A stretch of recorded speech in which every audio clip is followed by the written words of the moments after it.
हर हर महादेव। पितृपक्ष की शुरुआत हो चुकी है, तो आज के इस वीडियो में आप सुनिए पितृ पक्ष की पौराणिक कथा। पितृपक्ष की पौराणिक कथा के अनुसार जोगे तथा भोगे दो भाई थे। दोनों अलग अलग रहते थे। जोगे धनी था और भोगे निर्धन। दोनों में परस्पर बड़ा प्रेम था। जोगे की पत्नी को धन का अभिमान था, किंतु भोगे की पत्नी बहुत बड़ी सरल हृदय थी। पितृपक्ष आने पर जोगे की पत्नी ने उससे पितरों का श्राद्ध करने के लिए कहा, तो जोगे इसे व्यर्थ का कार्य समझकर टालने की चेष्टा करने लगा, किंतु उसकी पत्नी समझाती थी कि यदि ऐसा नहीं करेंगे तो लोग बातें बनाएंगे। फिर उसने अपने मायके वालों को दावत पर बुलाने और अपनी शान दिखाने का यह उचित अवसर लगा। अतः वह बोली, आप शायद मेरी परेशानी की वजह से ऐसा कर रहे हैं, किंतु इसमें मुझे कोई परेशानी नहीं होगी।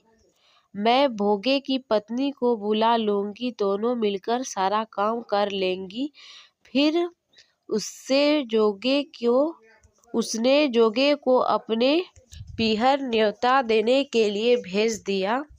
दूसरे दिन उसके बुलाने पर भोगे की पत्नी सुबह सवेरे आकर काम में जुट गई। उसने रसोई तैयार की, अनेक पकवान बनाए, फिर सभी काम निपटाकर अपने घर आ गई। आखिर उसे भी तो पितृ का श्राद्ध तर्पण करना था। इस अवसर पर न जोगे की पत्नी ने उसे रोका, न वह रुकी। शीघ्र ही दोपहर हो गई।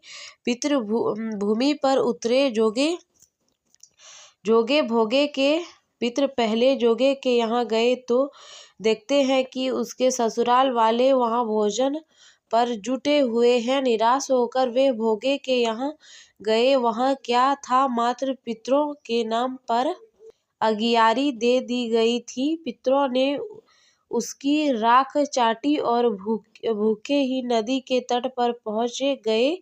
थोड़ी देर में सारे पितर इकट्ठे हो गए और अपने अपने यहाँ के श्राद्ध की बड़ाई करने लगे। जोगे भोगे के पितर ने भी अपनी आप बीती सुनाई। फिर वे सोचने लगे कि अगर भोगे समर्थ होता तो शायद उन्हें भूखा न रहना पड़ा, मगर भोगे के घर में तो 2 जून की रोटी भी खाने को नहीं थी। यह सब सोचकर उन्हें भोगे पर दया आई। अचानक वे नाच नाच कर गाने लगे, भोगे के घर धन हो जाए, भोगे के घर धन हो जाए। झांझ होने हो गई, सांझ होने को हुई। भोगे के बच्चे को कुछ भी खाने को नहीं मिला था। उन्होंने माँ से कहा, भूख लगी है। तब उन्हें टालने की गरज से भोगे की पत्नी ने कहा, जाओ, आंगन में होदी रखी है, उसे जाकर खा लो, जो कुछ मिले बांटकर खा लेना। बच्चे वहां पहुंचे तो क्या देखते हैं कि होदी मोहरों से भरी पड़ी है। वे दौड़े अपने माँ के पास पहुंचे और उससे सारी बात बताई। आंगन में आकर भोगे की पत्नी ने यह सब कुछ देखा तो वह बहुत हैरान हो गई। इस प्रकार भोगे भी धनी हो गया, मगर धन पाकर वह घमंडी नहीं हुआ। दूसरे साल का पितृ पक्ष आया। श्राद्ध के दिन भोगे की स्त्री ने 56 प्रकार के व्यंजन बनाए, ब्राह्मणों को बुलाकर श्राद्ध किया, भोजन कराया, दक्षिणा दी। जेठ जेठानियों को सोने चांदी के बर्तन में भोजन कराया। इससे पितृ बड़े प्रसन्न तथा तृप्त हुए। तो ये थी पितृपक्ष में सुनी जाने वाली कथा। यदि आपको यह कथा अच्छी लगी हो तो मेरे चैनल